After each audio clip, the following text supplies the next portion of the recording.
Okay, everybody, hello, and welcome to this month's version of People Per Hour and Supertasker Small Business Webinars.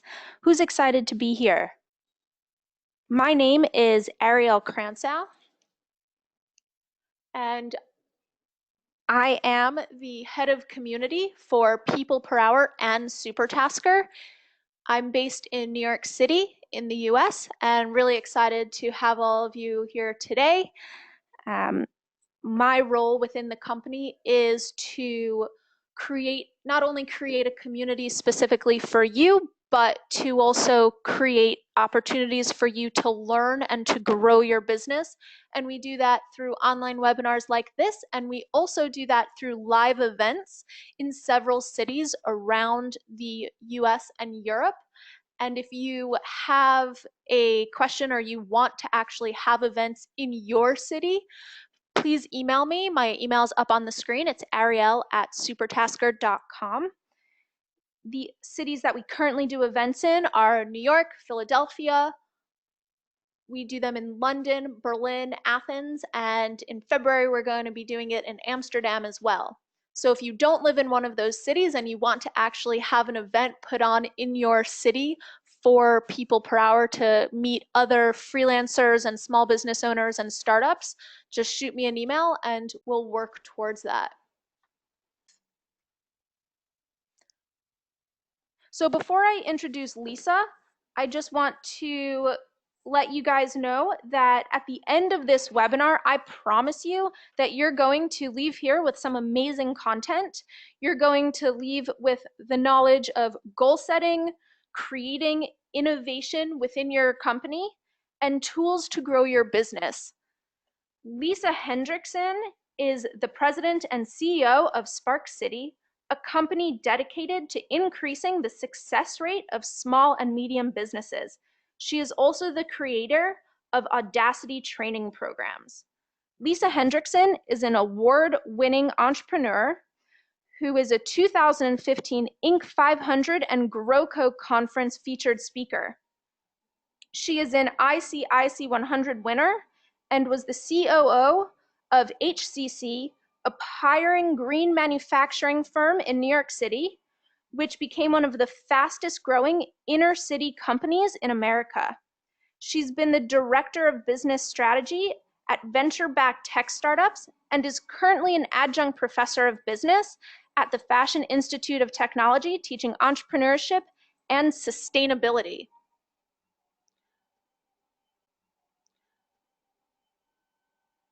Thanks so much, Ariel, for that lovely introduction, and I'm really excited about our presentation today and really helping the people who are on this webinar be able to make big, long-lasting changes inside of their businesses by goal setting. I have a real wish for people, and it's really to be able to have people achieve what they're looking to achieve in building their businesses and their companies, and being able to break out of that boom and bust cycle that we seem to get into when we are looking for change.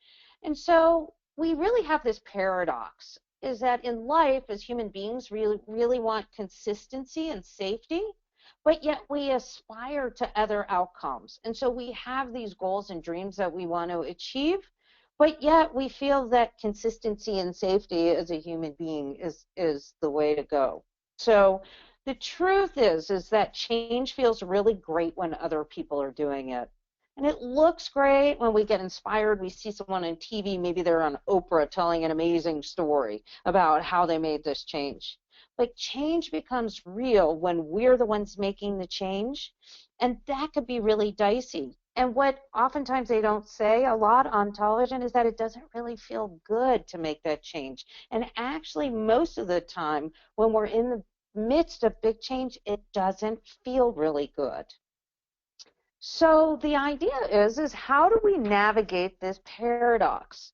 How do we produce better results in 2016 than we did in 2015? So the idea is if we want different results, we have to take different actions.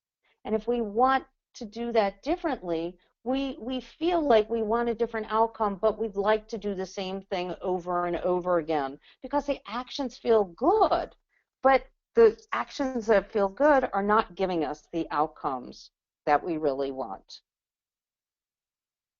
So why do we keep getting the same results? Even after we do something different for just a little while. The French have a saying that says, and I can't say it in French, so if anyone's, I won't offend any of the French on the webinar, but essentially it translates to the more things change, the more things stay the same. And it's our contextualized reality that give us the results that we have, because contextualized reality is the water that we are swimming in. And so what is contextualized reality? Contextualized reality is essentially the water that we swim in, and you don't necessarily know that you're swimming in it. So I'll use this example. Americans believe in the American dream, which is to say that if you work hard, you'll be rewarded for it. And in America, even our Bill of Rights, built into the very foundational documents of our government, says life, liberty, and the pursuit of happiness. And we're the only government who says that you have the right to the pursuit of happiness. Now that gives me a context as an American and the expectation that we should go after some sort of happiness, right? And we don't really take this for granted because that engenders that we're aware that we're here to pursue happiness. But most of us here in the U.S. are really unconscious of it. It's kind of like what's operating in the background is informing our opinions about how things are or how things should be. So you know, when Americans travel to another country, only then do we really become aware that we have this belief, and it shows up. And I know I have a copywriter from the UK, and I hired her so she can take away my fantastics and over hyperbolic language and awesomeness and all the way that we speak here in America when we sounds normal to us. But once we're out of our own environment, then we can see that contextualized reality. And other people from other countries don't have the same belief system, like the pursuit of happiness. And when we can see our cultural context, our contextualized reality comes crashing into conflict with those who don't believe the same thing that we do.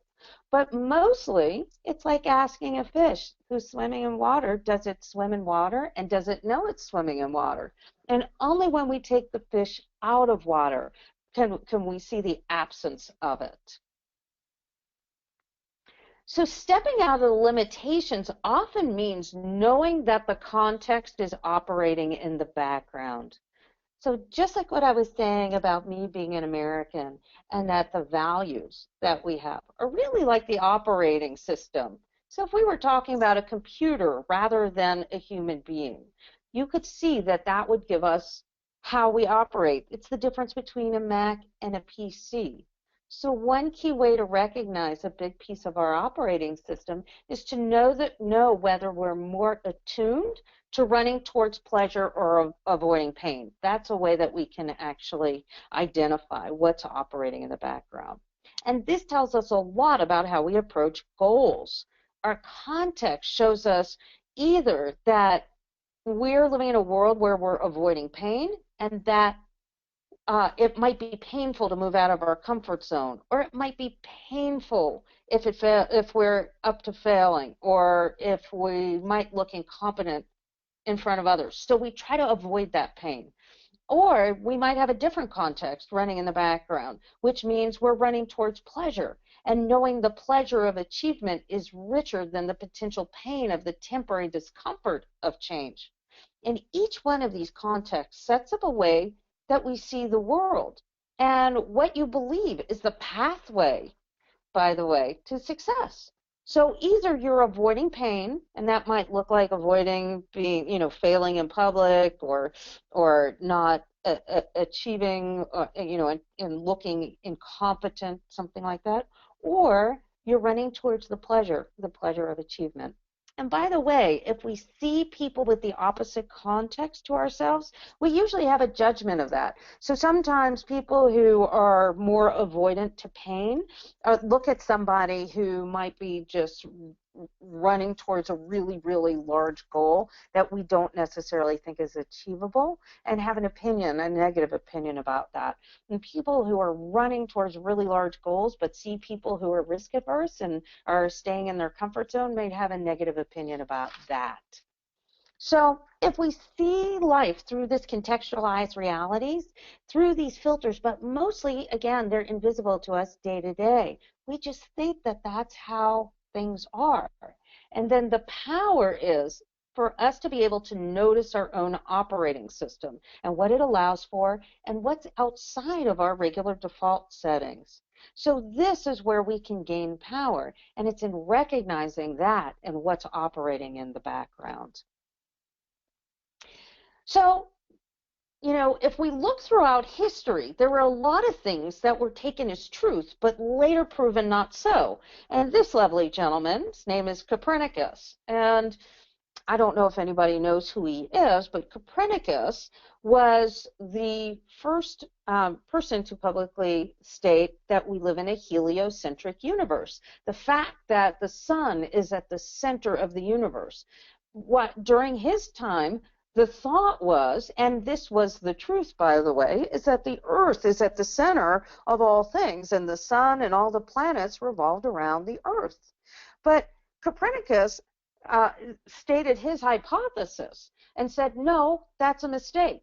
We have a heliocentric universe. And you could imagine how disruptive that idea was, his hypothesis. And at that time, that could also be life-threatening to come out and make a hypothesis of that. So you can imagine that there's a lot of things that we have that we used to think in the past were very much the absolute truth, but then we see that that was just another folly of humanity. So you can also imagine that there's lots of personal and public sacred cows now that will not withstand the test of time.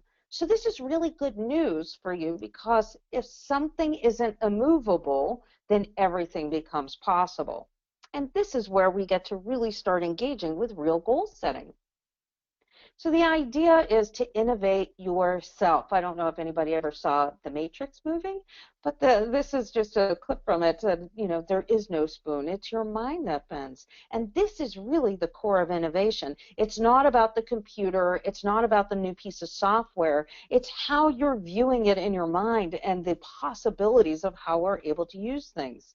Innovating yourself means by understanding the contextualized reality that you have will help you be able to break out of the boom and bust cycles of what I call debt resolution deal making.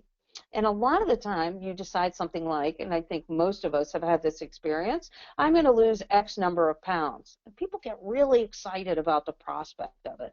And you might read about this grapefruit diet or some other kind of fruit diet or some kind of, you can fill in the blank of whatever kind of diet is, and you might read it in a January, New Year's magazine. And you decide, okay, I've read that, and this year it's going to be different. And so on the grapefruit diet, you decide, I'm going to eat grapefruit for 5 days straight. And then you have to go to your in-laws for supper, and you think, okay, I've been doing great on the diet, but I have to go and eat a real meal because or else I'll offend people. So you go, you have a great time at your in-laws, you have a really nice meal, you have a glass of wine, you go home, and the next day you weigh yourself. And not only have you lost all the weight, brought back all the weight from the 5 days of suffering on the grapefruit diet, but you've even added a little bit more. And so there's misery involved. Like you had so much hope that you were going to be able to achieve what it was that you wanted to achieve, but then you fall off the wagon for all good purpose and reason, right? And it throws you back into the weight gain category. So this is something that we do over and over, whether we're talking about weight, whether we're talking about business goals, right? What led you to do the diet again for the 10th time is the same belief, the same contextualized reality, is that you tell yourself that this time is going to be different, but somehow it's the same deal again. And so becoming aware of the context allows you to choose something else. And I want you to remember that large-scale change comes from a change in context, not a change in goals, right? So one of the things that I'd like for you to think about is what would happen if instead of saying, I'm going to lose 10 pounds as your goal at the beginning of the year, you step that back for a minute and decide for yourself, you know what is my real underlying thing that I want out of that loss of 10 pounds? And it may just very well be, I want to have my life surrounded by health and wellness. I want to have a vital, active, fantastic life. And I feel that if I'm in good shape and my body reflected how I felt about that, that would be great. Now, that's a very different conversation than I want to lose 10 pounds. But you could see that if you decided to change your contextualized reality and put health and wellness at the center of your life, you could then be able to start making changes. Changes like asking yourself questions. What would have health and wellness be at the center of my life? Would it be that I would make a meal plan and be able to plan out meals and make sure I'm eating healthy every single day? Would it mean that I would go shopping and buy different food? Would it mean that I take on hiring a trainer to help me run that half marathon or the marathon that I'd really like to do? If we start thinking about the contextualized reality, the operating system that's having us have the results that we are and be able to make changes in that, then we have real long-term change and real goals can start showing up. So I love this from The Little Prince. Shoot for the moon, and even if you miss, you'll land in the stars. So oftentimes we're even afraid to make those outlandish statements like, I'd like to put health and wellness at the center of my life. But I'd like for you to think about this differently. So remember, before astronauts were able to go to the moon, there was a conversation that said going to the moon was impossible. And then there was the first moonshot that happened in the late 60s. And so we moved something that was impossible into a possibility. And then we started saying things like, well, it's impossible to have commercial space flight. Well, we moved that impossibility into becoming possible, and now we have commercial space flight. And here in the U.S., we have a question for ourselves that says, can the U.S. government even keep up with space travel? So you can see that ideas move initially from a real impossibility, and what was impossible initially then becomes possible. And then once we become possible, again, we get to work on what the next possibility is. So I'd like to suggest a lot of the time that you've been in that boom and bust cycle of making promises and really meaning them earnestly, whether they're in your business or in your personal life, that you really wanted that to happen, but coming at it with the same tool set over and over, and the same mindset and contextualized reality has been producing the results that you have, which, by the way, weren't necessarily the results that you wanted.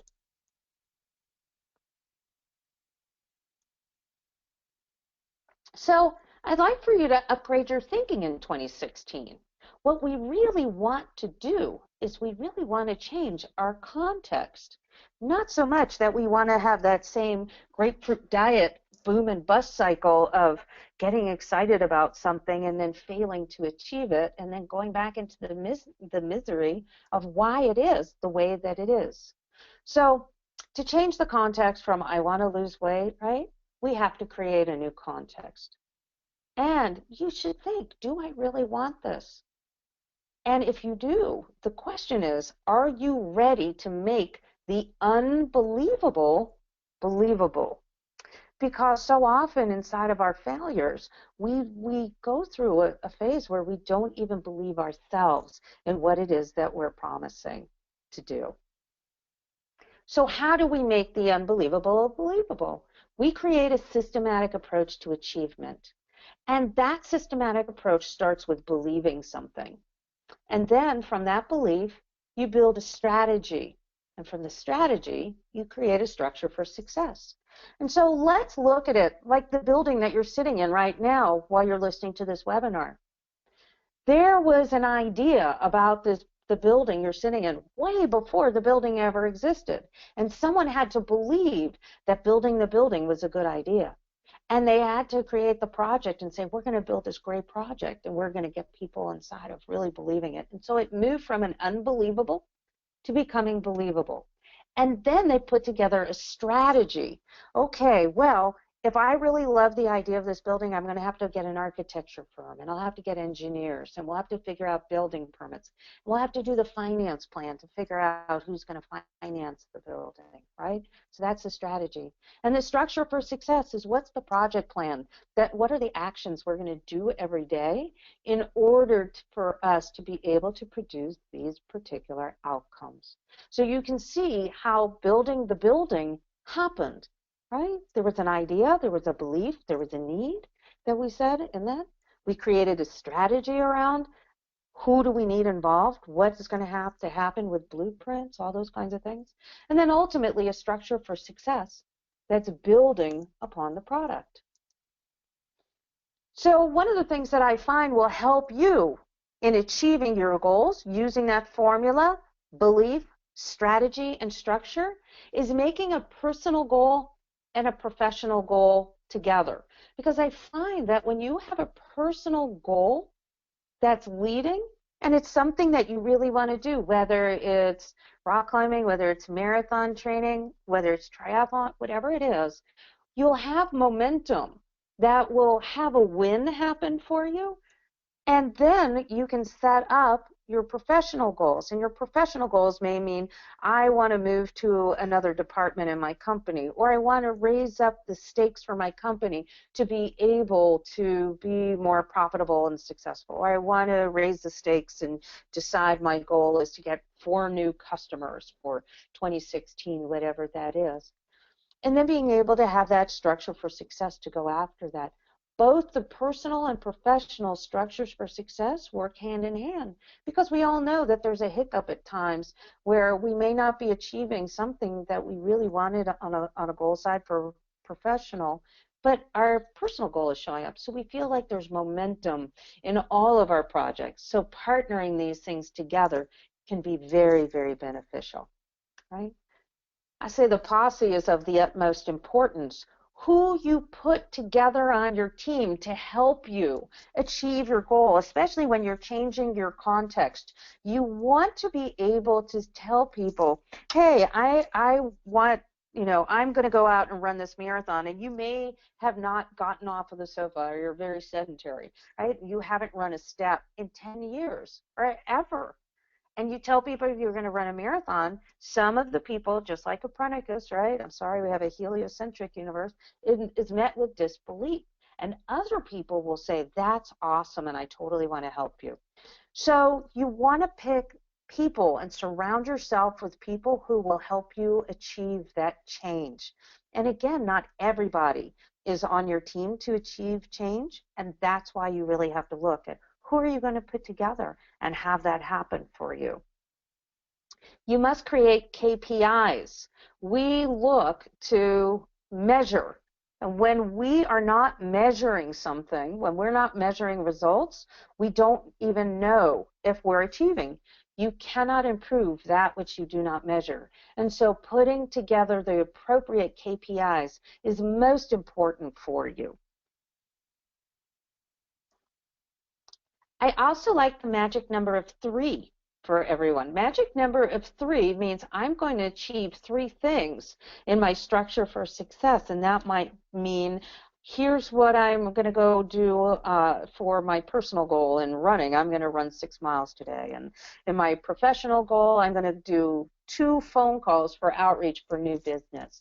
And then you can have the third thing be something else that you pick that you think is important to achieve for the day.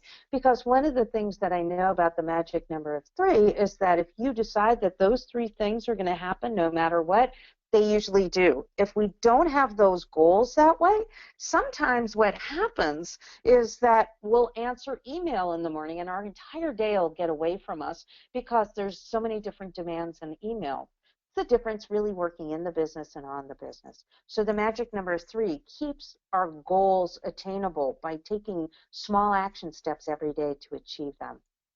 I'm also a big believer in visual display.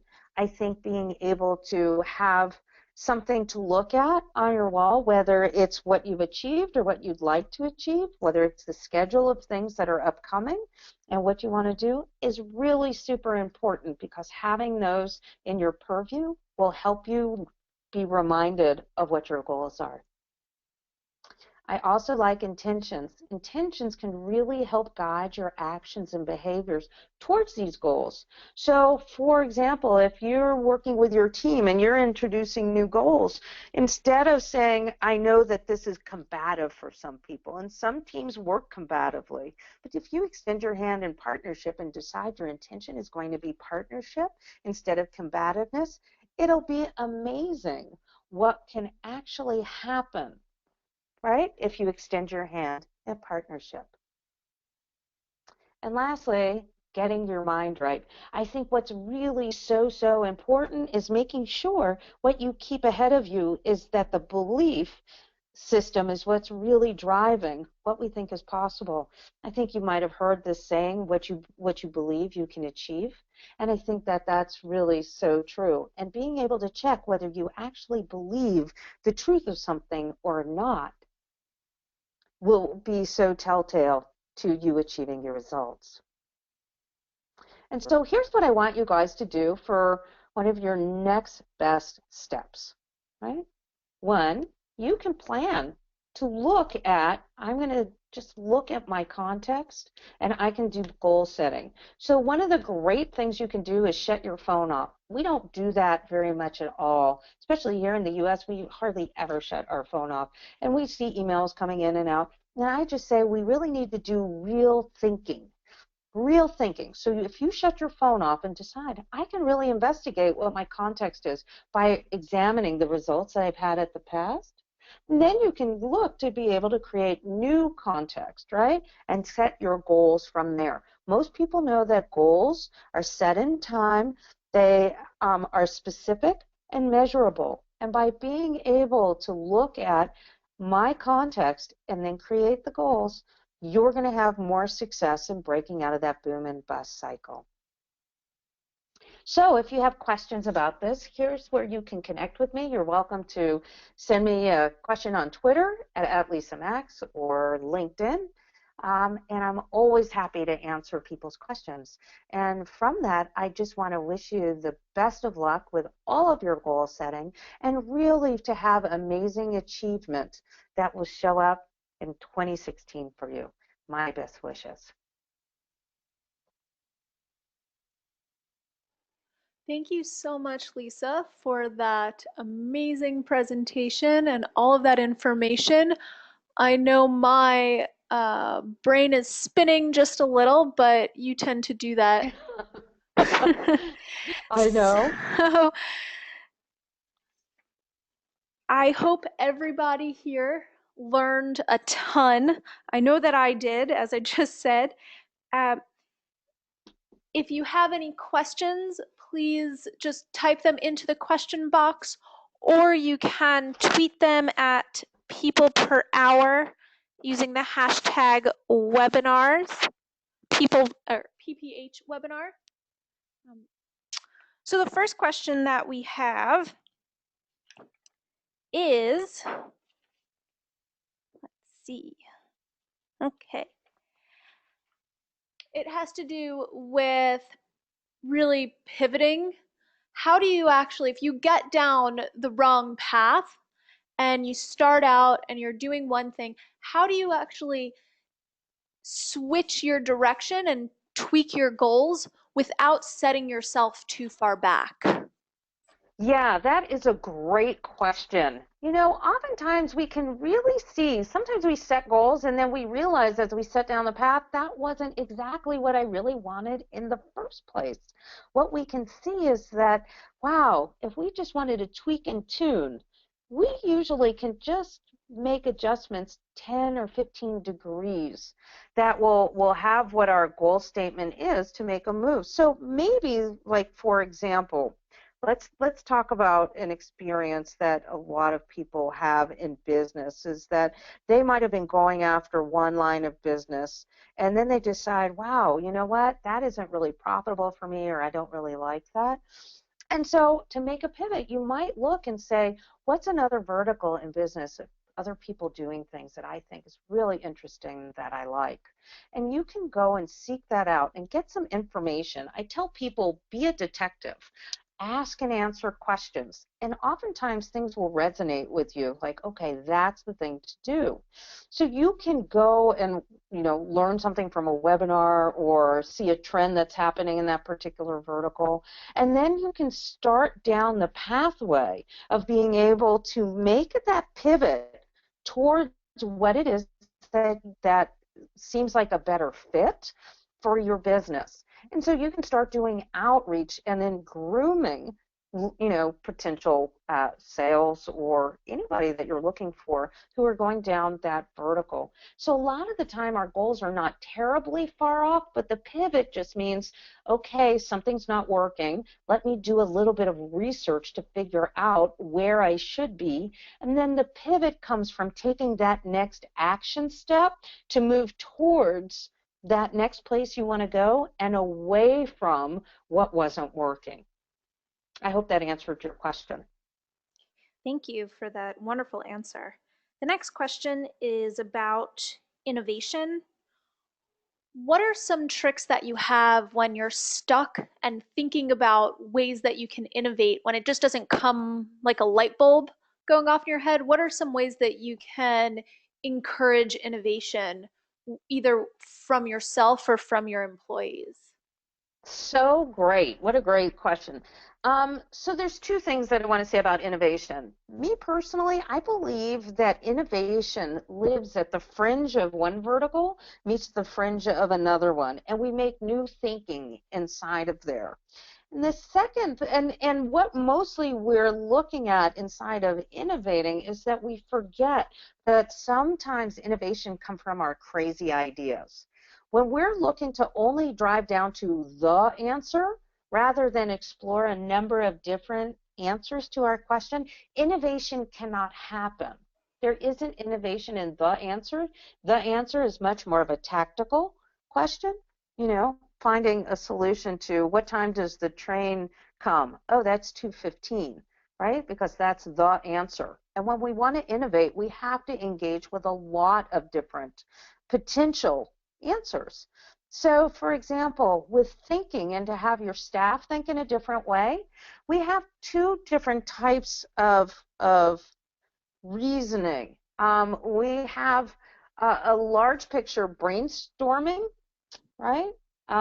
Type of thinking. And we need to be able to engage in brainstorming and come up and allow life to our crazy ideas.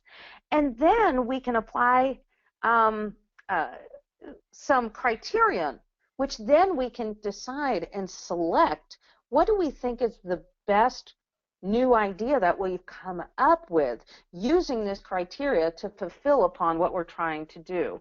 When we use that sort of methodology, we allow innovation to really be sparked inside of the organization rather than, again, trying to find a tactical solution like the answer. Again, the answer is to a question like, what time does the train come?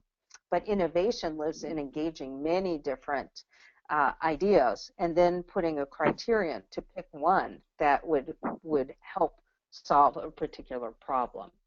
I hope that was helpful. Great. Thank you so much, Lisa. We are running out of time, so we're going to wrap up. For those of you still on, if you want to get that voucher that we were talking about, check your email tomorrow. We'll have an overview of what we went over today, and we'll have a voucher for you in that email. Please open it. Let us know what you think about the webinar. Let us know of other subjects you'd like to see covered, and we'll do our best to get the most important information out to you that you find relevant. So again, thank you so much, Lisa, for all of this wonderful information, and we'll see you on January 27th for our People Per Hour support webinar on payments. Have a great rest of your day, and we'll see you soon.